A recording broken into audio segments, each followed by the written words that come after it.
8th of July. Dropped off on Spencer today. For the moment, I'm alone. The higher-ups tell me other marshals will be here within 2 months. From what I hear in other quarters, I can expect them in about 5. I'm not sure just yet how much of a problem that is. Still, it'd be nice to have a few people to pal around with. Recording 12th of July. Welcome to the beautiful metropolitan Dumont, the garden spot of Spencer. It's not really that bad. A little primitive, but then what else can you expect from the first real town on a frontier world? Most of the families here are good folk, anxious to make something of their colony. Few of them want more defence, and they've been bending my ear about it. Loudly. Don't blame them, I guess. One marshal for a whole town isn't exactly the most reassuring. I keep telling them that the higher-ups tell me there'll be at least 4 more of us by August. That settled most of them, but there's a few that just won't quit. They won't tell me exactly what they're afraid of, though, either. 17th July. Damn all bureaucrats to the 7th level of hell. Last week's food shipment never turned up, and before I knew it, I had a riot on my hands. God knows when the shipment will get here. I've organised several foraging parties to head out into the woods. I hope we find enough edibles to make this worth the risk. 20th of July. Now I know what the loudest complainers were afraid of. While I was out on patrol, a few nice people broke into my HQ, knocked out my deputies, and cleaned out the armory. Last sightings placed them in the forest, probably heading toward one of the ruined cities around these parts. I've still got no backup either. Where the hell are the other marshals they promised me? 22nd July. Pirates hit while I was hunting down the gun thieves. Dumont doesn't look too good. 25 casualties and 50 people snatched by the pirates. My hatchet man's in pretty rough shape, and so am I. I can't defend an entire colony all by myself. What do they expect of me? 5th of August. Still haven't run the gun thieves to ground. What clues I have make me think they're holed up in the ruins to the north of Dumont, too far away for me to travel in a single day. The food shipment's still AWOL, and our foraging parties aren't having much luck. As if that weren't bad enough, the damn pirates damaged the crops. Some of the adults are looking malnourished. They're shorting themselves for their own kids. Dear God, I hope this doesn't get any worse. 12th of August. I found the gun thieves. They weren't in the ruins. They never even got close. They're all dead, killed by something with huge, ripping claws and a taste for humans. Picked up the scattered guns and went back to town. I'm having trouble now with mech repairs. The hatchetman's functional, but not what I'd consider battle-worthy. I wonder if she'll be ready to take on a pack or whatever that critter was out there that killed them. 20th August. The food shipment arrived today, along with more colonists. Guess they're meant to replace the 7 who've died of scurvy. No more marshals, though. Just a message that they won't be arriving for another 3 months. Lucky, lucky me. The Taurian Concordat. Founded in 2253, the Taurian Concordat was an attempt to develop a free, egalitarian state far from the high-handed imperialism of the Terran Alliance, and it retains much of its democratic character to this day. Its founder, prominent businesswoman Samantha Calderon, converted her personal fortune into a fleet of faster-than-light ships and struck off for parts unknown, accompanied by 2,300 followers who, like her, had lost loved ones and livelihoods at Terran Alliance hands during the Outer Reaches Rebellion. After nearly 2 years of travel, the Calderon expedition reached the Hades cluster, an as-yet unexplored region of space obscured by a dense cloud of gas and dust. The vast asteroid field within this nebula cost Calderon's fleet several ships, but beyond the asteroid belt were 8 star systems, with several planets apiece fit for human habitation. Samantha Calderon's expedition made planetfall on the world they christened Taurus, which would eventually become the capital of the Taurian Concordat. The habitable worlds within the nebula proved rich in resources and fertile soil, enabling the colonists to build a thriving society far from the prying eyes of Alliance bureaucrats, Marek pirates, and other remnants of the inner sphere from which they had fled. Within a century, the people of the Taurian worlds expanded their holdings beyond the nebula, colonizing several mineral-rich worlds. The vast resources of these planets added to the state's prosperity, as did periodic influxes of refugees from the inner sphere's political upheavals. From the early 24th century until the Reunification War, the Taurian Concordat continued to expand and prosper through colonization. Expansion brought the Concordat into conflict with the realms of the inner sphere, most notably the Federated Suns. That nation, itself eager to expand to new territories, saw the Taurian worlds on its border as ripe for the picking, and it took several losing border conflicts with the Taurians to convince Davian forces otherwise. To safeguard itself against this increasingly powerful enemy, throughout the 24th and 25th centuries the Concordat made occasional common cause with one of the Federated Suns' bitterest rivals. The Cabellan Confederation, however, most Taurian leaders found that the House Lords of Lao were no more trustworthy than the Davians, and so confined themselves to temporary alliances of convenience. When Houses Lao and Davian brought their nations into the Star League, their presence as member states gave the Taurians ample excuse to distrust the League's growing power. When asked to join, they declined, setting the stage for the brutal conflict known as the Reunification War. Star League and Succession Wars. During the Reunification War, the Taurian Concordat fought one of the Periphery's bloodiest battles against absorption by the Star League. Many in the Concordat saw the Star League as the hated Terran Alliance dressed up in new clothes and had no desire to be ruled by any authority of which the Alliance or the Federated Suns was a part. The Taurians fought fiercely against the Star League for 18 years, eventually succumbing to the League's superior war machine. Though First Lord Ian Cameron and his successors included the Concordat in the Periphery-wide program of economic redevelopment throughout the Star League era, increasingly harsh taxation and other oppressive policies did little to endear them to the Taurian citizens. Successive Calderon leaders put the good of the Concordat well ahead of support for the Star League, forging closer ties to the neighbouring magistracy of Canopus in an effort to resist Star League authority.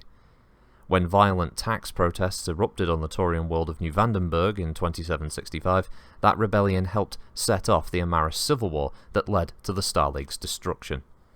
The Concordat remained neutral throughout the subsequent 3 centuries of succession wars, resisting the temptation to ally with the enemies of the Federated Suns for fear of being swallowed up in the conflicts that had little to do with their realm's legitimate interests. The only attempt the Taurians made to capitalise on the inner sphere's disarray came in the early 29th century, when the First Succession War had turned the eyes of the successor states away from the Periphery. Samantha Calderon saw a chance to take several worlds whose possession had been disputed by the magistracy of Canopus, and in the absence of Star League authority, he sent Taurian forces to capture the contested planets. The magistracy fought back, and when the dust settled, the Concordat had gained nothing. Successive Taurian rulers learned from the experience and throughout the rest of the succession wars kept the bulk of their armies ready to repel possible attack by the Federated Suns. They had no intention of allowing their old enemy, or anyone else, to use the Concordat as a pawn in the inner sphere's deadly power games. Continuing border disputes with the magistracy were resolved by diplomatic means, and relations between the two powers gradually improved. As in the age of war before the Star League, the Concordat continued to welcome streams of refugees from the inner sphere's political upheavals.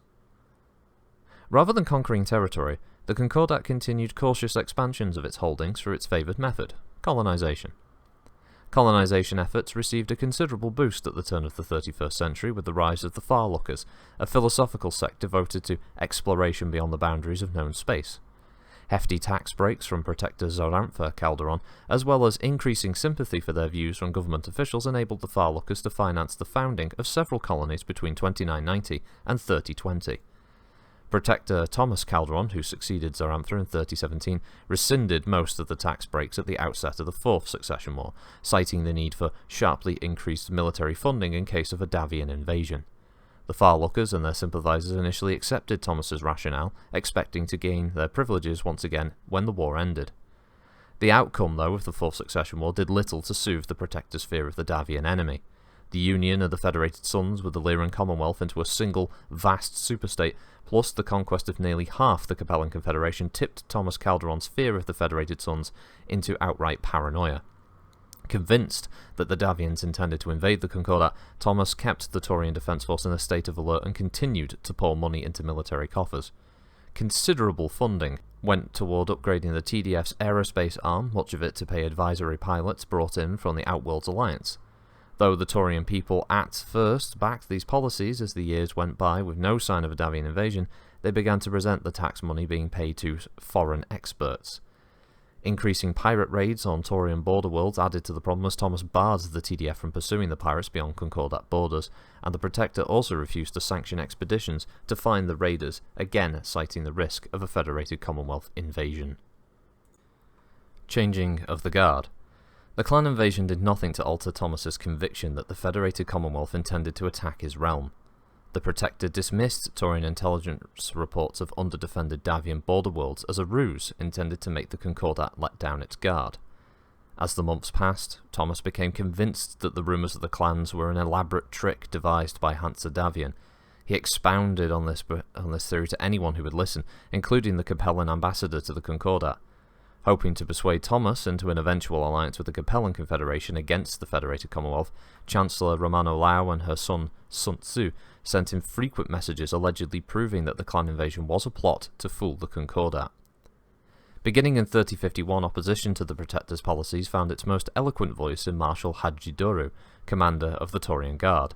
A brilliant speaker, Marshal Doru revealed Thomas's policies for the madness they were, and prompted widespread doubt amongst many who had once been the Protector's staunch supporters. Factions in Taurian society who had long since opposed the Protector looked to Marshal Doru as a potential saviour. They believed he would soon take concrete action to stop Thomas, and assumed he would also willingly replace Geoffrey Calderon should the heir apparent prove to be a chip off the old block. Throughout the early 3050s, Marshal Doru gained his greatest support among the Taurian defence force, many of whom had grown tired of the constant vigilance against a war that never came. Thomas, completely paranoid by this time, refused to answer the Marshal's accusations. The only thing preventing him from clapping Doru in prison for treason was his inability to decide whom to trust with that task. Catherine and Janice Calderon pleaded for calm, but their words fell on deaf ears, and meanwhile Geoffrey Calderon stayed out of the dispute and quietly pursued his own agenda for the Concordat. Socio-political structure. The Taurian Concordat consists of a collection of representative democracies adjoined with a constitutional monarchy.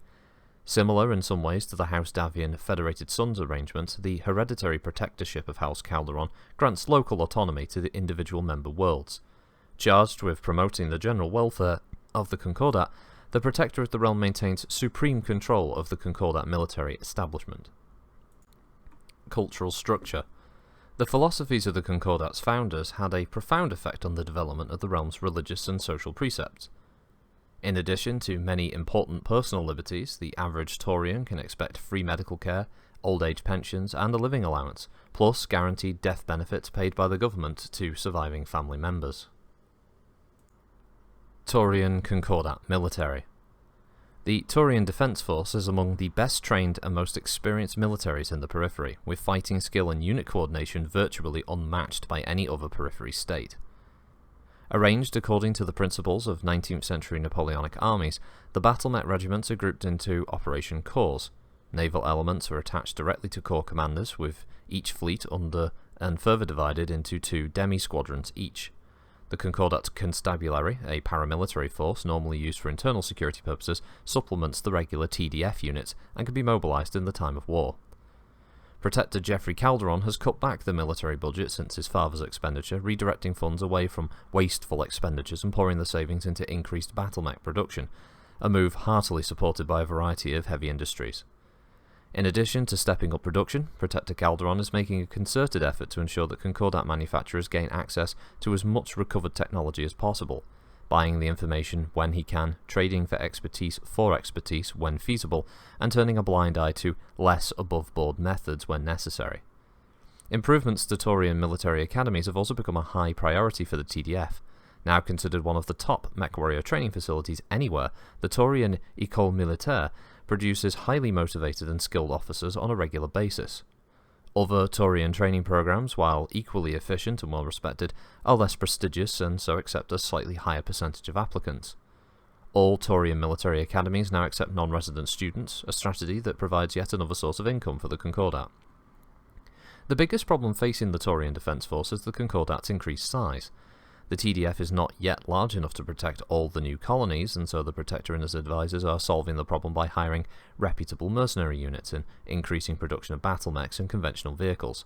Because tanks and infantry equipment are quicker and cheaper to produce, tank battalions and infantry units are currently the only military presence on many Taurian colony worlds.